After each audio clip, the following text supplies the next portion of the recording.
Good day, children. Today's lesson is relevant for Cambridge A level children, Edexcel A level children, AQA, or any other A level standard examination children.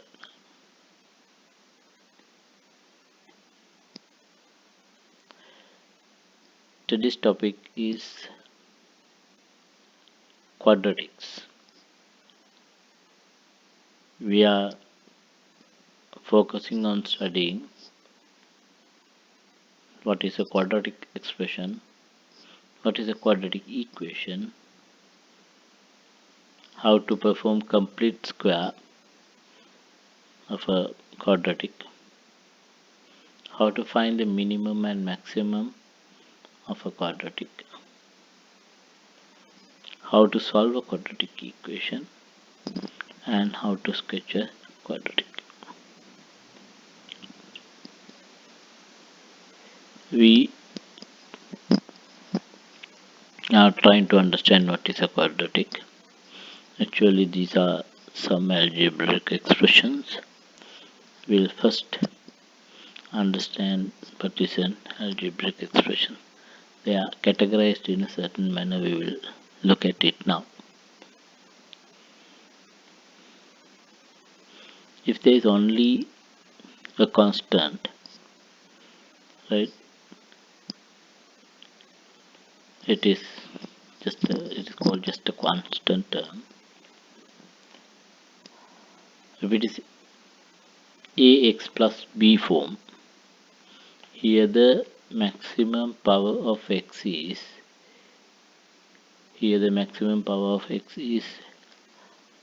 1. Such a thing is called a linear expression. There is a very special condition here, that is, this a should not be equal to 0. If a is equal to 0, this term will be vanished and this will become just b. It will reduce to a constant. Right. We will go a little further. Yeah, we are thinking of higher powers than 1. Now look at this. Here the maximum power is 2. Right. This type of an expression is called a quadratic expression. What is it? A quadratic expression. Yeah, this also has this condition. Here also a should not be equal to 0.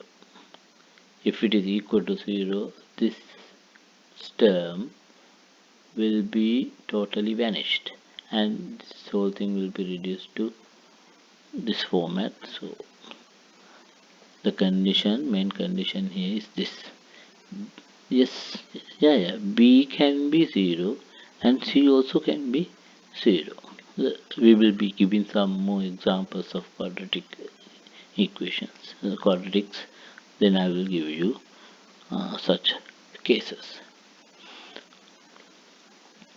Now next thing is, we are increasing the power of x. Here the maximum power of x is cube to the power 3. Ax cubed bx squared plus cx plus d. This type of a case is called a cubic expression. Here also this condition is valid, otherwise it will be reduced to a quadratic. The next thing we are considering is quartic. There the maximum power is 4. I'm not going to introduce anything beyond this, right? There are pentic and all, but for our discussion this is enough, sufficient. Then our topic is quadratics, so we will try to look at few more examples of quadratic expressions. As I introduced in the earlier slide, The general format of a quadratic expression is ax squared plus bx plus c. Here a is not equal to 0, but b and c can be 0. A, b, c could be anything, any real number. It could be minus, plus, fractions, decimals, any of these things. We'll look at few examples now. Example number 1, x squared plus 3. This is a quadratic because the maximum power is 2. In this case, b is equal to 0, c is equal to 3.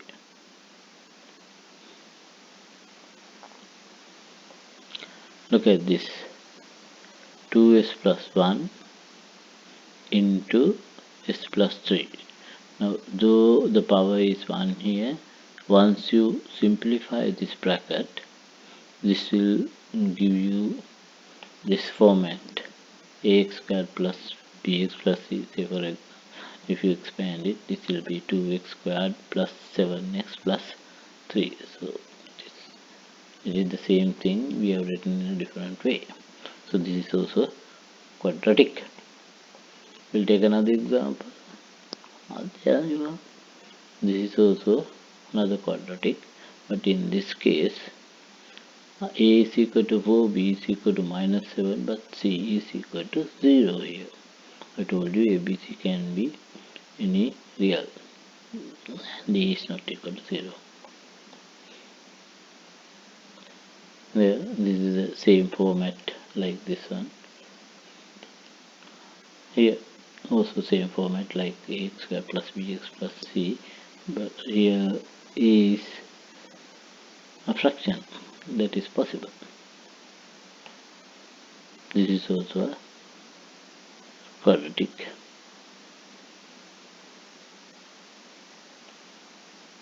This is again another example. It is very quite clear, no need of explaining. This is also quite clear, no need of explaining. Now we will move on to quadratic equations. What are quadratic equations?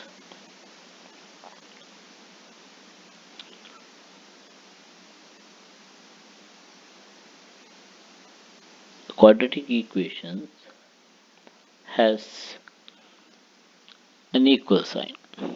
It's a quadratic expression connected with an equal sign. I'll give you some examples. Example number 1. Here, p squared plus 2p equals to 0. Here the maximum power is 2. Another example, p plus 1 squared plus 2p minus 5 equals 0. Here also, if we expand this portion, it will be, and simplified, it will be reduced to ax squared plus bx plus c format equals to 0. Since it is equations, there should be this equal sign everywhere. Y squared, this is the general format of a quadratic equation, equals to 0. It need not to be equal to 0 always, right? Some other term could be on this side, but still we can simplify it and use that format. This is also a quadratic. If you multiply this whole equation by t minus 2, then this will become a quadratic equation.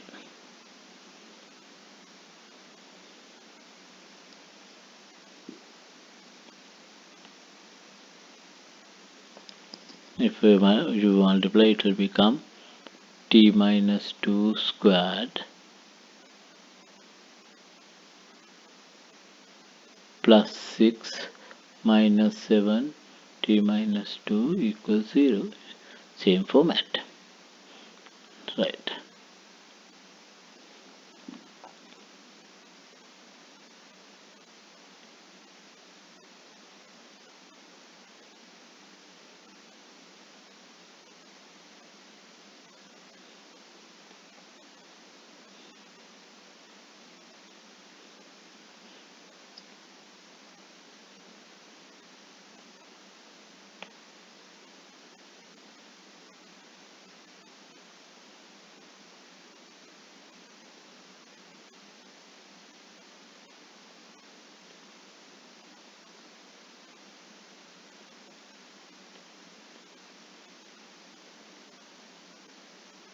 In a second, this I went on to another. Right. This is also a quadratic. What you can do is you can just expand, multiply these brackets and expand. This is direct format. Here you can take all these terms to the one side, then it will become a quadratic equation, general format of a quadratic equation. Here also you can open these brackets and take all terms to one side, then it will give you this format. Here also, like here, you can multiply everything by nx, then it will be turned into a quadratic equation very easily. Complete square format of a quadratic equation.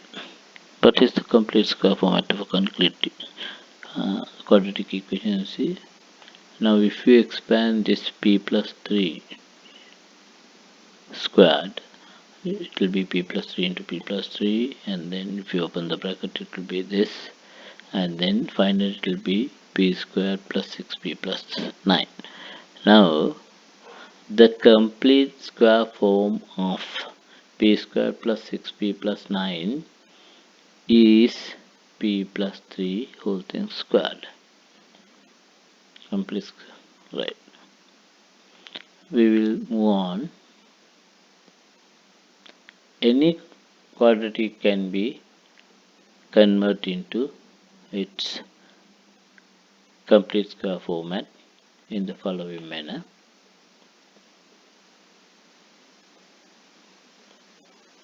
Look at this, x squared plus 8x minus 9. What you can do is always recognize the coefficient of x. So what is the coefficient of x here? Yes, it is plus 8. Right?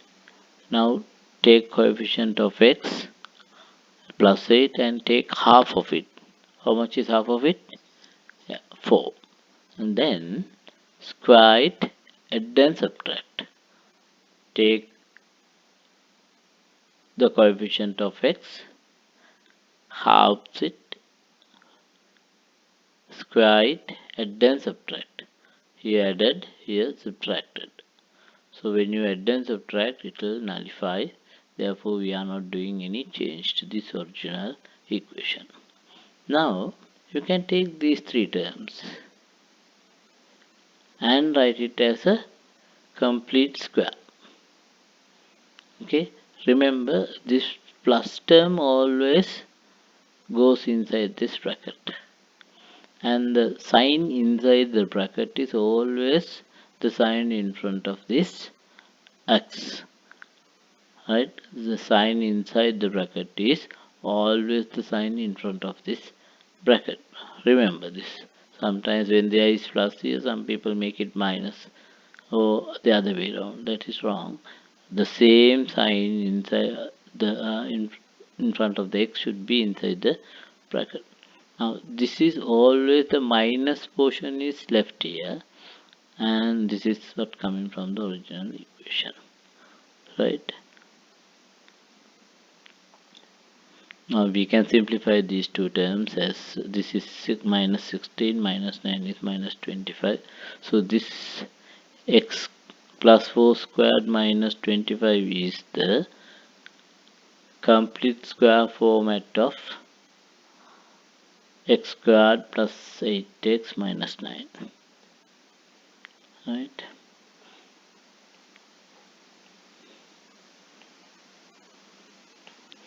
So the process is take the coefficient of x, half it, and then square it and then subtract.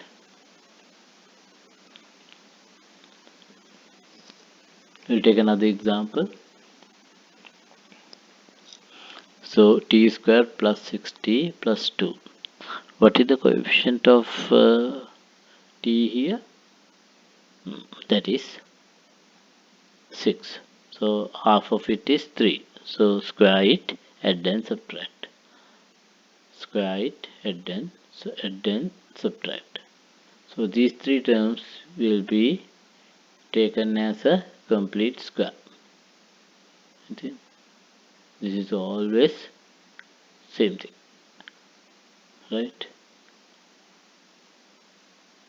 This sign comes here. Now we can simplify this one. This is minus 9, this is plus 2. So t is plus 3 whole thing squared minus 7. This is the complete square form of this one. Is the complete square form of this. Okay, we'll go for another example. I'll be discussing quite a few examples. Please go through each and every one of them. There are slight variations in each and every one of them.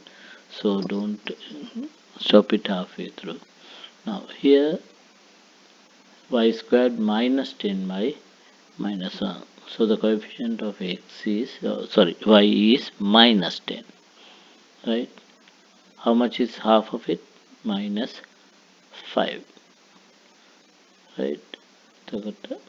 Then y squared minus 10y minus 1 is equal to y squared minus 10y plus minus 5 squared minus 5 squared.